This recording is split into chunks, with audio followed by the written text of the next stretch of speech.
Oi, se você chegou aqui nesse vídeo, eu te convido a ficar. Quero bater um papo com você. Se você gosta de chá, assim como eu tenho aprendido a gostar, ou café, eu te convido também a fazer um pra você, antes de você iniciar esse vídeo, daquilo que o Senhor colocou em meu coração. E vamos tomar juntas, bater um papo. Eu tenho certeza que o que o Senhor ministrou aqui dentro vai ministrar muito aí também. Eu tava conversando com Deus esses dias e ele me lembrou de algo que me tocou profundamente. É que a comparação, ela não é só sobre você comparar sua vida com a do outro, mas muito além disso. É sobre você esquecer quem verdadeiramente você é em Deus. E olha, eu me comparo muito ainda. Sabe quando você tá vivendo tudo isso e Deus ele fala de uma forma tão profunda em algum momento? Foi esse o meu. E eu nunca tinha parado para pensar dessa forma. Eu me questiono a Deus e pergunto, Senhor, por que na vida delas parece acontecer tudo tão mais rápido e tão devagar para mim? Por quê? Porque para mim tem que ser tudo no tempo da espera. Porque para mim tem que ser tudo mais demorado. E eu começo a me comparar, eu começo a olhar para a vida do outro e dizer, Deus, mas se o Senhor está fazendo mais rápido na vida dela, então usa ela, faz com ela, porque o Senhor levantou ela, sabe? Ela é para isso. E Deus diz, não, isso não é assim. E não é fácil admitir isso. Mas eu tenho a convicção de que você ser transparente com o Senhor é também uma forma de glorificá-lo, né? Então, nós precisamos sermos transparentes, sinceras com Deus. Para que aquilo que está saindo da nossa boca, que Ele já sabe, mas Ele quer ouvir de mim e de você, Ele venha começar a tratar. Porque quando a gente se expressa para Deus, Ele vem com a cura dele, porque Ele sabe que a gente está se permitindo ser curado. E enquanto eu refletia sobre isso, o Senhor me fez entender do quanto eu deixo de valorizar aquilo que Ele tem para minha vida quando eu me comparo com outras pessoas. Quando eu acho que a vida dela tá assim, a minha tem que ser também. Eu acabo desprezando aquilo que Deus tem para mim. Porque o que Ele entregou para mim é para mim. E o que Ele entregou para você é para você. Por que a gente se compara tanto? Por que a gente questiona tanto? Por quê? Eu acabo esquecendo e não me importando para o que Ele tem para mim. Eu tô focada no que aquela pessoa tá vivendo. E por que eu não tô vivendo aquilo? Mas e o que Deus preparou para mim? Eu não tô valorizando. O que Deus disse que ia derramar sobre mim? Sabe? Então, é como se eu estivesse rabiscando tudo aquilo que ele está escrevendo para minha história. Gente, isso foi muito forte para mim, porque eu nunca tinha enxergado a comparação dessa maneira. Lá em 1 Samuel 16, no versículo 13, diz assim: Levanta-se e unja-o, pois este é ele. Samuel pegou o chifre de azeite e ungiu Davi no meio dos seus irmãos. E daquele dia em diante, o Espírito do Senhor se apossou de Davi.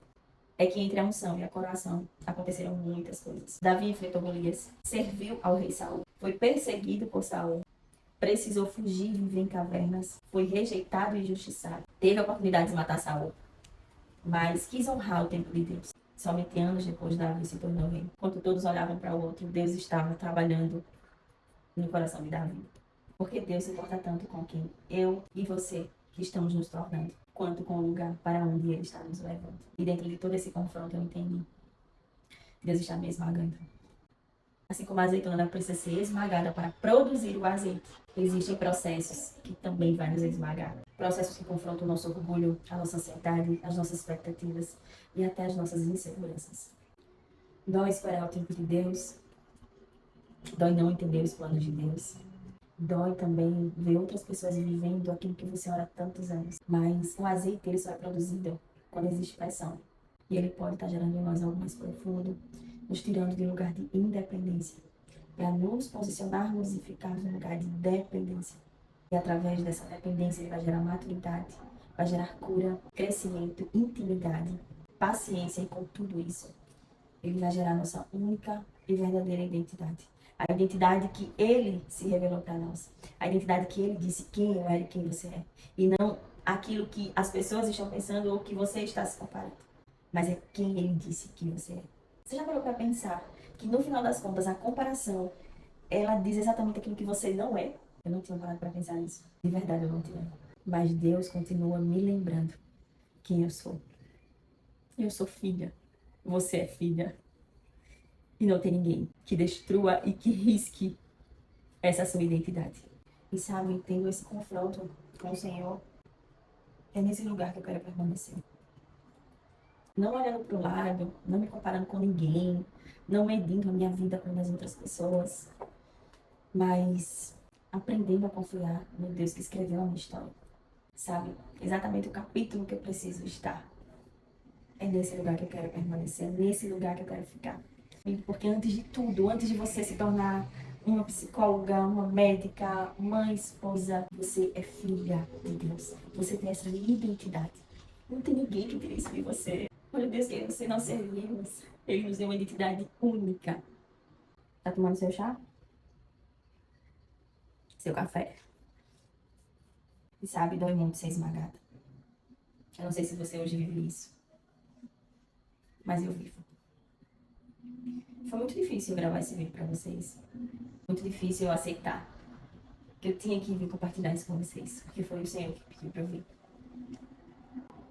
Assim como eu me comparo, eu sei que existem muitas mulheres que também se comparam com tantas coisas. Inclusive, quando eu converso com algumas meninas, a gente começa com esse assunto de comparação, gente, é inacreditável. Ela sempre diz a mesma coisa que eu tô sentindo, que eu tô enxergando, sabe? Eu fico, Deus, como assim? Ela também pensa da mesma forma que eu, pensei que era só eu. E às vezes a gente acha que só a gente que passa por aquilo, mas não. Existem muitas pessoas que também vivem a mesma dor que você. E Deus me lembrou isso, olha, existem muitas pessoas que também têm a mesma dor que você, que também estão passando por isso. Então, por favor, compartilhe com elas. Eu precisei ter muita coragem para vir aqui falar com vocês. Porque não é fácil viver isso. Não é fácil você ser vulnerável para as pessoas. Mas às vezes é muito necessário. Às vezes, aquilo que Deus ele tá curando dentro de você, com o seu testemunho do que você está vivendo com Ele, você sendo usada por Ele, você vai curar outras pessoas. Nós servimos a um Deus que olha para dentro de mim, olha para dentro de você, nos enxerga, muitas vezes a gente achando que não, sabe? Muitas vezes, eu tô aqui agora olhando para as árvores, que eu já comentei muitas vezes no meu Instagram, que eu amo olhar para essas árvores. Parece que Deus ele tá me olhando, mas muitas vezes eu olho e Deus, o Senhor não tá me olhando, o Senhor não tá me enxergando, o Senhor não tá vendo isso que eu tô sentindo. Mas em todos os momentos Ele está nos vendo. Ele está nos vendo.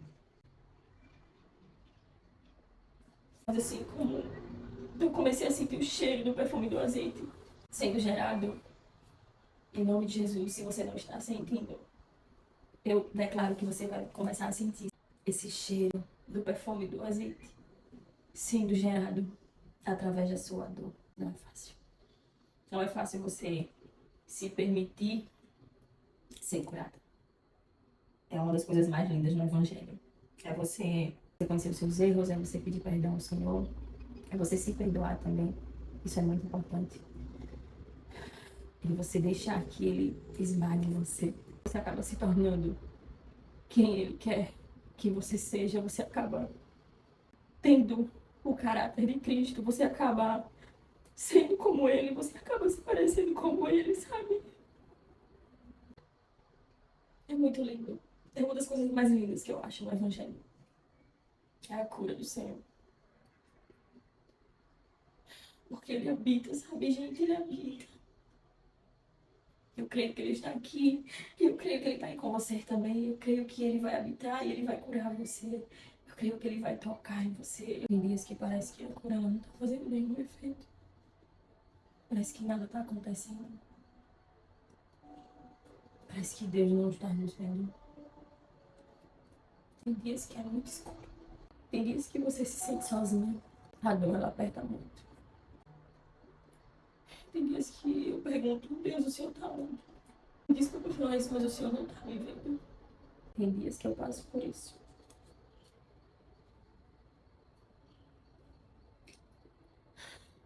Mas também tem muitos dias que eu sei que a cura ela tá assim fazendo efeito. Ele tá assim me vendo. E não há nada nem ninguém que pode inverter isso. Porque você tem a convicção. E quando você tá nos dias maus, não é que você deixou de ter convicção. É porque você é humano, somos humanos. Então nós temos alguns pensamentos que vai nos fazer querer tirar os olhos do Senhor. Mas que é um conselho, não tire os olhos dele. Por mais que às vezes eu tente tirar os olhos do Senhor, porque às vezes eu quero culpá-lo das dores que eu tô sentindo. Eu não consigo tirar. Eu sempre volto para o mesmo lugar. Um lugar simples, um lugar mais vulnerável, um lugar que ele me chama para estar, que é aos pés dele. Que ter ele é suficiente. E que se eu tenho ele, é óbvio que a cura um dia ela vai se completar. E que o Senhor ele seja com você. Eu espero muito que o Senhor tenha falado no seu coração e que você possa sempre, sempre, sempre lembrar, se for possível, anotar em todos os lugares que você quiser, que ter ele é suficiente.